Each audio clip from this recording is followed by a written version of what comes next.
తెలుగువారి గుండెల్లో, ఆంధ్రుల హృదయాల్లో చిరస్థాయిగా నిలిచిపోయేటువంటి ఒక నాయకుడు, ప్రజల గొంతుక శ్రీ పవన్ కళ్యాణ్ గారు.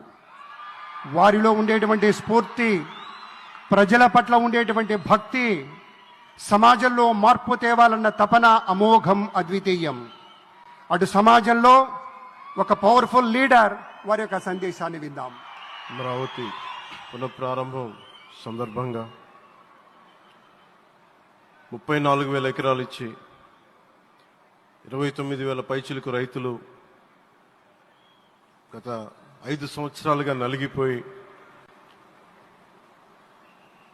ఇక్కడికి వచ్చి రోడ్ల మీదకి వచ్చి ముళ్ళ కంచెల మధ్యలో కూర్చొని పోలీసు లాఠీ దెబ్బలు తిని కేసులు పెట్టించుకొని ఇంట్లో పెద్దవాళ్ళని కానీ చాలామందిని 2,000 పైచులకు రైతులు ప్రాణాలు కోల్పోయి మీరు నలిగి బాధపడి మీ కన్నీళ్లు ఇచ్చేవాళ్ళు ఉన్నారా ఆ రోజునని చాలాసార్లు మహిళా రైతులు నన్ను అడిగారు. ఇది గౌరవ ప్రధానమంత్రి శ్రీ నరేంద్ర మోదీ గారికి తెలుస్తుందా అని ఒకసారికి 5 సంవత్సరాల క్రితం మీరు అడిగారు. నేను ఆ రోజు ఆయనకి తెలియకుండా ఏది ఉండదు, అమరావతి శాశ్వత రాజధానిగా ఉంటుందని ఆ రోజు మేమందరం కలిపి మాట ఇచ్చాం. ఆ ఇచ్చిన మాట ప్రకారం ఈ రోజున గౌరవ ప్రధానమంత్రి గారి చేతుల మీదుగా మళ్ళీ ఇంకొకసారి పునఃప్రారంభం జరగబోతుంది. ఇది ఆది శంకరాచార్య 1237వ జయంతి సందర్భంగా తిరిగి అమరావతి పునఃప్రారంభం కావటం చాలా ఆనందాన్ని కలగజేస్తుంది.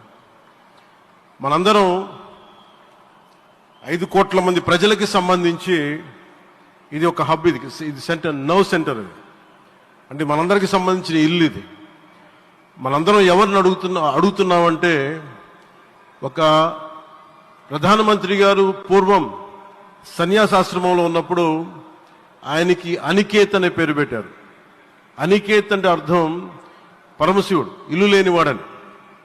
అలాంటి ఇల్లు లేనివాడు, కుటుంబం లేనివాడు 5 కోట్ల మంది కుటుంబాలకు, 5 కోట్ల మంది ప్రజల కోసం, ఎన్ని కోట్ల కుటుంబాల కోసం మనందరికీ రాజధానిలో ఒక నగరం నిర్మించడానికి, ఇల్లు నిర్మించుకోవడానికి ఇల్లు లేకుండా 140 కోట్ల మంది ప్రజల బాధ్యత తీసుకొని కశ్మీర్ నుంచి కన్యాకుమారి వరకు, అక్కడ కామాఖ్య నుంచి ద్వారకా వరకు ప్రపంచమే, మన దేశమే తన కుటుంబంగా చేసుకుంటూ ఈ భారతదేశమే తన ఇల్లుగా చేసుకొని తిరిగి పునఃప్రారంభానికి విచ్చేసిన గౌరవ ప్రధానమంత్రి శ్రీ నరేంద్ర మోదీ గారికి మనస్ఫూర్తిగా మన అందరి తరపున, ఆంధ్రప్రదేశ్ ప్రజలందరి తరపున, అమరావతి రైతాంగం తరపున, ఆడపడుచుల తరపున వారికి చేతులెత్తి హృదయపూర్వక నమస్కారాలు తెలియజేస్తున్నాను. దివిసీమ తుఫాన్ వచ్చి అందరి ఆశలను తుడిచిపెట్టేసినట్టు గత ప్రభుత్వం రాష్ట్రం మరియు అమరావతి భవిష్యత్తుని తుడిచిపెట్టేసింది. అమరావతి అంటే పరదాలు, సెక్షన్ 30, సెక్షన్ 144 మాత్రమే గుర్తుకొచ్చేలా పనిచేశారు. నువ్వు ధర్మం కోసం నిలబడితే ధర్మం నువ్వు నిలబడేలా చేస్తుంది అనే విధంగా ఆ రోజున అమరావతి రైతులు, రాష్ట్ర ప్రజలు ఈ ధర్మ యుద్ధంలో విజయం సాధించారు. రైతులు ఇచ్చిన 11,000 ఎకరాల భూమిని త్యాగం చేసి, వారి సంకల్పం 33,000 ఎకరాల భూమిని త్యాగం చేసి వారి సంకల్పం ఫలితంగా ఈ రోజున ఆంధ్రప్రదేశ్ రాజధాని ఆవిర్భవించింది. అమరావతి రాజధాని పనులు పునఃప్రారంభమవుతున్న ఈ శుభ సందర్భంలో ముందుగా రాజధాని నిర్మాణం కోసం స్వచ్ఛందంగా ముందుకొచ్చి తమ భూముల్ని, పొలాల్ని ప్రభుత్వానికి ఇచ్చిన అమరావతి ప్రాంత రైతులకు, మీ త్యాగానికి గత 5 ఏళ్లుగా మీరు చేసిన పోరాటానికి శిరస్సు వంచి మీకు ధన్యవాదాలు తెలియజేస్తున్నాం. గత 5 ఏళ్లుగా రాజధాని నిర్మాణం నిలిచిపోయి రాజధాని తరలిపోతుందనే సమయంలో రోడ్ల మీదకు వచ్చి 5 కోట్ల ప్రజల తరపున రైతులు, మహిళలు, విద్యార్థులు చేసిన పోరాటం, మీరు పడిన అవమానాలు, మీపై పడిన గాయాలు ప్రతి ఒక్కటి మా మనసులో ఉంది. ఆ రోజున దివ్యాంగులను కూడా లాఠీ దెబ్బలు నా గుండెలు ఇంకా సజీవంగా ఉన్నాయి. ఆ బాధ మేము మర్చిపోలేదు, ఎవరిని మర్చిపోనివ్వలేదు. అందుకని దానికి సజీవ సాక్షి ఈ రోజున తిరిగి పునఃప్రారంభానికి గౌరవ ప్రధానమంత్రి గారు రాక, ఆ రోజున మహిళలు, విద్యార్థులు చేసిన పోరాటం, మీరు పడిన అవమానాలు, మీపై పడ్డ గాయాలు ప్రతి ఒక్కటి మనసులో ఉంది. మీ త్యాగాన్ని మేము మర్చిపోం. మీరు చేసిన త్యాగానికి జవాబుదారీగా ఉంటాం. బాధ్యతగా అమరావతి నిర్మాణం జరిగేలా సాయశక్తుల ఈ కూటమి ప్రభుత్వం కృషి చేస్తుంది. అమరావతి రైతుల త్యాగాలను హృదయపూర్వకంగా స్మరించుకుంటూ వారి ప్రతినిధులుగా ఇక్కడకు విచ్చేసిన రైతులకి నా ప్రత్యేక నమస్కారం. ఈ పోరాటంలో వారికి ప్రతినిధులుగా సన్మానం అందుకుంటున్న మహిళా రైతులు పాత్ర, ప్రత్యేకించి అమరావతి మహిళా రైతుల పాత్ర చాలా అభినందనీయం. మీరు ఎంత నలిగారు, మీరు ఎంత రోడ్ల మీదకి వచ్చారు. మగవాళ్ళు ఆపేస్తే ఆడపడుచులు బయటకు వచ్చి తిరిగి పౌరుషం చూపించారు, ఆంధ్ర పౌరుషం చూపించారు. మీరికి నా ప్రత్యేక అభినందన. వాళ్ళు చూపిన సాహసం, సహనం అందరికీ ప్రేరణగా నిలుస్తాయి. వేదిక మీద ఉన్న నా మంత్రివర్గ సహచరులకి, గౌరవ ప్రధానమంత్రి శ్రీ నరేంద్ర మోదీ గారికి, విజనరీ అయిన గౌరవ ముఖ్యమంత్రి శ్రీ నారా చంద్రబాబు నాయుడు గారికి, సోదరులు లోకేష్ గారికి, గవర్నర్ గారికి ప్రత్యేకించి నా హృదయపూర్వక నమస్కారాలు, ధన్యవాదాలు తెలియజేస్తున్నాను. అలాగే ఇతర సహచరులకు, సభకు హాజరైన వారికి, రాష్ట్ర ప్రజలకు కూడా నమస్కారాలు తెలియజేస్తున్నాను. ఇక్కడ రైతులు భూమిని మాత్రమే ఇవ్వలేదు, రాష్ట్ర భవిష్యత్తును నిర్మించే ఆశలను, విశ్వాసాన్ని ఇచ్చారు. కానీ 5 సంవత్సరాల్లో గత ప్రభుత్వం ఆ త్యాగాన్ని అవమానించింది. 3 రాజధానులు, అస్తవ్యస్త విధానంతో ప్రజల విఘ్నతని, అమరావతిని అగౌరవపరిచింది. ఈరోజు ఈ వేదిక నుండి మేమందరం మీకు హామీ ఇస్తున్నాం, అమరావతి మళ్లీ ఒక ప్రపంచ స్థాయి సర్వశ్రేష్ఠ రాజధానిగా ఆవిర్భవిస్తుంది. అమరావతి ఒక ఆర్కిటెక్చరల్ జోన్, ఒక కాంక్రీట్ జంగిల్ గా మిగిలిపోకుండా జవాబుదారీతనం, న్యాయం, ప్రజాస్వామ్యానికి ప్రతీకగా నిలవాలని ఆకాంక్షిస్తున్నాను. కేంద్రంలో రాష్ట్రంలో స్థిరమైన ఎన్డీఏ ప్రభుత్వం ఏర్పడిన కారణంగా అభివృద్ధి కార్యక్రమాలు వేగంగా సాగుతున్నాయి. మేనిఫెస్టోలో ఇచ్చిన హామీలన్నీ దశల వారీగా బాధ్యతాయుతంగా అమలు చేస్తున్నాం. కేవలం మ్యాచింగ్ గ్రాంట్స్ ఇవ్వని కారణంగా గత ప్రభుత్వం రాష్ట్రం కేంద్రం నుంచి పొందాల్సిన 1000 కోట్లు నష్టపోయింది. కానీ ఈ ప్రభుత్వం కోఆపరేటివ్ ఫెడరలిజం స్ఫూర్తితోటి, పరస్పర సహకారంతో పనిచేస్తున్నాం. రాష్ట్రంలో రహదారులు, రైల్వే, పారిశ్రామిక రక్షణకు సంబంధించి ఈ రోజున మన అమరావతి కాకుండా రాష్ట్రంలో రహదారులు, రైల్వే, పారిశ్రామిక రక్షణకు సంబంధించి ఈ రోజున 1,07,00,000 కోట్ల విలువైన అభివృద్ధి పనులకి ప్రధాని గారు శంకుస్థాపనలు, ప్రారంభోత్సవాలు చేస్తున్నారు.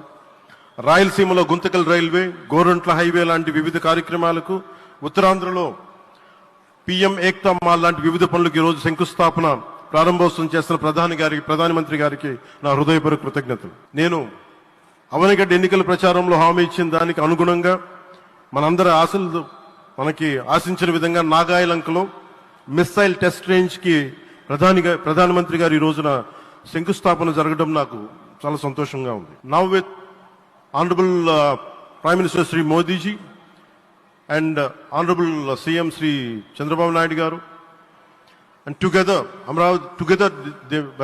again Amravati will surely become a world class capital, a 360-degree growth engine for all of Andhra Pradesh. Our youth will no longer have to leave for Bangalore, Chennai or Hyderabad. Soon Andhra Pradesh will create jobs for our people and attract talent from across the nation and the world. దీనికి అమరావతికి ప్రత్యేకించి ఒక వ్యక్తిని మనం స్మరించుకోవాలి. రాళ్లల్లో, రప్పల్లో ఒక మహానగరాన్ని చూసిన వ్యక్తి, ఒక 20 సంవత్సరాలు ముందుకెళ్లి చూసిన వ్యక్తి. అలాంటి నాయకులు మనందరం కోరుకున్నట్టుగా ఆయన వెనంటే ఆయన ఉండాలి, ముఖ్యమంత్రిగా ఉండాలి అని మేము ఆశించిన విధంగా ఆయన ముఖ్యమంత్రి అయ్యారు. ఆయన సైబరాబాద్ అనే సిటీని ఎలా నిర్మించారో, ఎంత అద్భుతంగా రూపకల్పన చేశారో, అమరావతి అనే ఈ క్యాపిటల్ని కూడా ఆయన అపారమైన అనుభవంతో, ఆయన దక్షతతోటి, ఆయన గవర్నెన్స్ కేపబిలిటీ తోటి, అడ్మినిస్ట్రేటివ్ కెపాసిటీ తోటి ఇది అద్భుతమైన మహానగరంగా తీర్చిదిద్దుతుంది. ఇది ఆంధ్రప్రదేశ్కే కాదు, భారతదేశానికి తలమానికంగా అవుతుందని మనస్ఫూర్తిగా నేను ఆశిస్తున్నాను. అలాగే ప్రత్యేకించి ఈ రోజున మనం ప్రధానమంత్రి గారిని చాలా లోతుగా మనం అర్థం చేసుకోవాలి. ఈ రోజున కశ్మీర్లో దాదాపు 28 మందిని చంపేశారు. అలాంటి క్లిష్ట సమయంలో, రాష్ట్రం, దేశం మొత్తం యుద్ధం వైపు వెళ్తున్న సమయంలో, అలాంటి కీలక సమయంలో ప్రధానమంత్రి గారు ఇక్కడికి వచ్చి లోపలంతా బరువు, గుండెల్లో బరువు పెట్టుకొని వేదన ఉండి కూడా అమరావతి రైతులు చేసిన త్యాగాలను మర్చిపోకూడదని చెప్పి ఇంత ఇబ్బందుల్లో కూడా ఆయనకు వచ్చినందుకు మనస్ఫూర్తిగా ఒక్కసారి మనందరం ప్రధానమంత్రి గారికి గౌరవ సూచకంగా మనందరం కృతజ్ఞతలు తెలియజేయాలి. The Pahalgam terrorist attack has been one of the darkest days for the entire country. Even the blood was spilled in Kashmir. The blood spilled in Kashmir, it created tremors in the entire nation. And we had seen it personally, witnessed personally, the pain of the victims. For the Honorable PM Modi ji, he is leading the country through these tough times, and he assured all the citizens with stern action against the perpetrators of terrorism. I know this is very sensitive time, and Modi ji is carrying the nation's burden. Amidst this tremendous difficult movement, Modi ji still gave time and came today to Amravati. This shows his deep commitment to Andhra Pradesh, to the people of Andhra Pradesh, and we are deeply grateful to you, sir. May Lord Bhavani, మన కనకదుర్గమ్మ ఆశీస్సులతోటి వారికి బలాన్ని ఇవ్వాలి, శక్తిని ఇవ్వాలి, మనందరం ప్రార్థిద్దాం. May Lord Bhavani Mata give immense strength to our Honorable Prime Minister Modi ji to lead our nation and bless Bharat, Andhra Pradesh and Amravati. Jai Bhavani, Jai Bharat and Jai Hind. మీకు గర్వకారణంగా నిలిచేటువంటి నాయకులు కొంతమంది ఉంటారు. ఆ కోవలోని వారే Shri Pawan sir వీళ్ళంతా.